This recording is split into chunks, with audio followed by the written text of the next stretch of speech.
Media మిత్రులందరికీ నమస్కారం. 2 రోజులుగా ఇండస్ట్రీలో జరుగుతున్న విషయాలన్నీ మీకు అవగాహనలోనే ఉన్నాయి కాబట్టి వాటి గురించి వివరంగా చెప్పకుండా నేను వాటిలో వచ్చిన కొన్ని విషయాల గురించి నేను ఇక్కడ ప్రస్తావించడానికి మిమ్మల్ని అందరినీ ఆహ్వానించాను. ఇవాళ 2 రోజుల నుంచి ఆ నలుగురు అని వస్తుంది. ఆ నలుగురు కొంచెం నెగిటివ్ షేడ్ తోటి, ఆ నలుగురు కబంధాస్తాలతోటి ఇండస్ట్రీని పట్టుకు, బాబు ఆ నలుగురికి నాకు సంబంధం లేదు, ఆ నలుగురిలో నేను లేను. ఆహా, అసలు ఇది 15 సంవత్సరాల క్రితం స్టార్ట్ అయింది. ఆ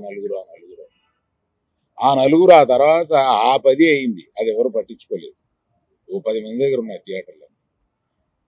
నేను ఆ నలుగురు వ్యాపారంలో నేను బయటకు వచ్చేసాను. నేను లేను.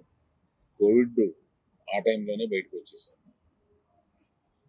నాకున్న అంటే ఎగ్జాంపుల్ ఇలా చెప్పొచ్చు అనుకోవచ్చు.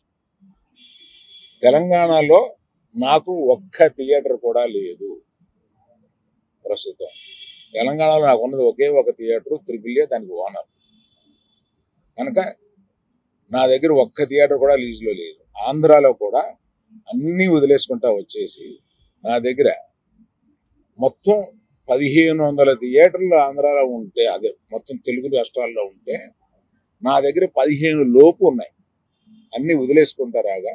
అవి కూడా మా స్టాఫ్ తోటి లీజులు అయిపోయిన తర్వాత ఎప్పుడు లీజులు రెన్యూ చేయకండి వీటిని అని చెప్పాను. కనుక నా దగ్గర ఆ థియేటర్లు లేవు. ఎందువల్ల నన్ను అంటే పాత అలవాటు కొద్దీ అందరూ నన్ను ఆ నలుగురులో అదేదో ఫోటోలు వేయడానికి మాది బాగుంటాయి కనుక అందరి పెద్దల ఫోటోలు వేస్తా, విమర్శకు బాగుంటుంది కనుక కొంచెం అలా విమర్శిస్తున్నారు. నేను దయచేసి మీడియా మిత్రులను అడిగేది ఏంటంటే, ఆ నలుగురు అని వేసేటప్పుడు నన్ను కలపకండి. నేను లేను, ఆ వ్యాపారంలో లేను. నేను అన్ని వదిలేశాను. 1500 థియేటర్లకి 15 మాత్రమే, 15 లోపే నా దగ్గర ఉన్నాయి. అవి కూడా త్వరలో నా దగ్గర ఉండవు, వద్దని చెప్పాను. అది ప్రథమంగా మీకు అందరికీ చెప్పడం కోసం ఈ మీటింగ్ పెట్టాను. అది కాకుండా నా వృత్తి గత 50 ఏళ్ళుగా సినిమాలు తీయడం. నేను ఆ వృత్తిని నమ్ముకుని ఉన్నాను. ఇది మధ్యలో ఉన్న చిన్న అవకాశం లాంటిది ఏదో వచ్చింది, ఇది నాకు సరిపోదు అని అనుకుని నేను బయటకు వచ్చేసాను. 1వ తారీఖు నుంచి మేము థియేటర్లు మూసేస్తాం అన్న దీని మీద ఆంధ్రప్రదేశ్ మన సినిమాటోగ్రఫీ మినిస్టర్ గారు రియాక్ట్ అయిన విధం చాలా సమంజసం అయిందని నేను ఫీల్ అవుతున్నాను. ఎందువల్లంటే నాకు కూడా మీరు ఆన్ రికార్డ్ చెప్తున్నాను, ఈ థియేటర్లకు సంబంధించిన ఏ మీటింగ్లోనూ నేను వెళ్ళలేదు. నేను కావాలని వెళ్ళలేదు, నాకు ఇష్టం లేదు. ఈ థియేటర్కి సంబంధించి 3 మీటింగులు జరిగినాయి. 3 మీటింగ్లకి నేను వెళ్ళలేదు. వెళ్ళకపోగా మా గీతా ఫిల్మ్ డిస్ట్రిబ్యూటర్స్ని కానీ అదర్ అసోసియేటెడ్ ప్రొడ్యూసర్స్ కానీ ఎవరిని వెళ్ళొద్దు అని చెప్పాను. కారణం ఏంటంటే, థియేటర్స్ నిజంగానే స్టాండ్ అలోన్ థియేటర్స్ చాలా కష్టాలు ఉన్నాయి. ఆ కష్టాలు ఉన్నప్పుడు అవి వచ్చి డిస్కస్ చేసుకుని ఇండస్ట్రీ పెద్దలతో ఛాంబర్ అని ఒకటి ఉంది, గిల్డ్ అని ఉంది, వీటిని అప్రోచ్ అయ్యి అందులో డిస్కస్ చేసుకుని సమస్యలు సామరస్యంగా కుదరకపోతే అప్పుడు ప్రభుత్వానికి వెళ్ళి ప్రభుత్వం చెప్పుకుని ఎక్కడో ఏదో కుదరక అన్నీ ఫెయిల్ అయినప్పుడు, అయితే అన్నీ ఫెయిల్ అయినాయి కనుక మేము మూసుకుంటున్నాము, 1వ తారీఖు నుంచి మేము మూసేస్తాము అని అంటున్నారు. మూసేయడానికి ఏకపక్షంగా మీరు తీసుకునే ఈ నిర్ణయానికి నేను వెళ్ళి అక్కడ కూర్చుని మాట్లాడను అని నాకు చిరాకు కలిగి నేను వెళ్ళా. ఇది మీరు ఏమన్నా ఆ సమస్యని డిస్కస్ చేసిన తర్వాత ఒక సామరస్యమైన ఒక కంక్లూషన్ రాకపోతే చేయాల్సింది మేము మూసేస్తున్నాం. ఏమంటే పవన్ కళ్యాణ్ సినిమా రిలీజ్గా రాబోతుండగా మేము సినిమాలు మూస్తాము అనేది దుస్సాహసం చేయకూడదు. ఆ దుస్సాహసానికి మీరు ముందడుగు వేయకూడదు. అది పెద్దలు కానివ్వండి, చిన్నలు కానివ్వండి చెప్తున్నాను. ఎందుకంటే మన ఇండస్ట్రీ నుంచి ఎవరు ఏది అడిగినా హెల్ప్ చేస్తున్న మనిషి ఆయన. ఆ రోజు మేము అశ్విని దత్ గారి కోసం కొద్దిమంది కలిపి వెళ్ళాం పవన్ కళ్యాణ్ గారిని కలవడానికి. అశ్విని దత్ గారి సినిమా వస్తుంది, దానికి కాస్త రేట్స్ ఇప్పించండి అని చెప్పి అడగడానికి. అప్పుడు ఆయన హింట్ చేశారు, చంద్రబాబు నాయుడు గారిని కలిశారా, మీరు ఛాంబర్ తరపున వచ్చి కలవండి. ఆ తర్వాత ఆ కమ్యూనికేషన్లో ఏం జరిగిందో ఏంటో ఆ తర్వాత ఎవరు దాన్ని పట్టించుకోలేదు.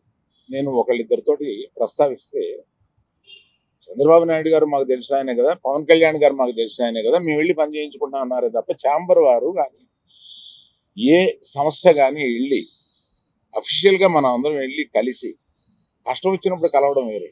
కష్టం వచ్చినప్పుడు ఇప్పుడు మనం అసలు ప్రభుత్వం వచ్చిన తర్వాత వెళ్ళి మనం కలవాలి కదా, కలవాలి. పవన్ కళ్యాణ్ గారు హింట్ చేసినా కూడా అది జరగలేదు.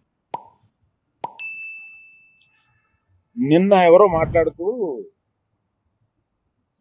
మాది ప్రైవేట్ వ్యాపారం, ప్రభుత్వానికి సంబంధం ఏముంది, ప్రభుత్వానికి సంబంధం లేదు, నేను కరెక్ట్గా చెప్పలేనది, ఆ అర్థం వచ్చేటట్టు మాట్లాడారు. ఏమండి, ప్రభుత్వానికి సంబంధం లేకపోతే 2 సంవత్సరాల క్రితం పెద్ద వాళ్ళందరూ ఇక్కడి నుంచి కదిలిళ్ళి గత చీఫ్ మినిస్టర్ ఎందుకు కలిశారండి? ప్రభుత్వానికి సంబంధం లేకపోతే. ఏ వ్యాపారం అయినా సవ్యంగా చేసుకోవాలంటే ప్రభుత్వంతో సహకారం లేకుండా అది జరగదు. అటువంటిది ప్రభుత్వంతో సంబంధం ఉంది, మాది ప్రైవేట్ వ్యాపారం, ఇది సరికాదు. ప్రభుత్వంతో సంబంధం ఉంటుంది, ప్రభుత్వం కోఆపరేషన్ కావాలి. ఒకటే ఎగ్జాంపుల్, వాళ్ళ కోఆపరేషనే అక్కర్లేకపోతే మనలో పెద్ద వాళ్ళందరూ వెళ్ళి ఎందుకు కలిశారు, గత చీఫ్ మినిస్టర్ని ఎందుకు కలిశారు? మనకు కష్టం వచ్చిందనే కదా వెళ్ళి కలిశారు. కష్టం వస్తే కానీ వెళ్ళి కలవమా? ఒక ఫార్మాలిటీ లేదా? అందువల్ల మినిస్ట్రీ నుంచి వచ్చింది నేను చదివాను, అది చాలా సమర్థనీయంగా ఉంది, ప్రశ్నలు కరెక్ట్గా ఉన్నాయి. నిజంగానే సమస్యలు ఉన్నాయండి. స్టాండ్ అలోన్ థియేటర్స్కి సమస్యలు 100% ఉన్నాయి. ఇవాళ వాళ్ళ మనుగడ కూడా కొంత కష్టం అవుతుంది. ఆ మనుగడ కష్టమైనప్పుడు వాళ్ళందరూ ఏకమై వచ్చి ఏం చేయాలా అని ఒక నిర్దిష్టమైన దీంతో కాకుండా ఇట్లాగా మేము మూసుకుంటున్నాము థియేటర్లో, ఇప్పుడు మీరు మాతో సంభాషణకు రండి, అది నాకు నచ్చక నేను వెళ్ళలేదు, అందరికీ వెళ్ళొద్దు అని చెప్పాను. మీరు దయచేసి, నేను మీకు కొన్ని ప్రశ్నలు ఉంటాయి, మీరు ప్రశ్నలు అడగవచ్చు.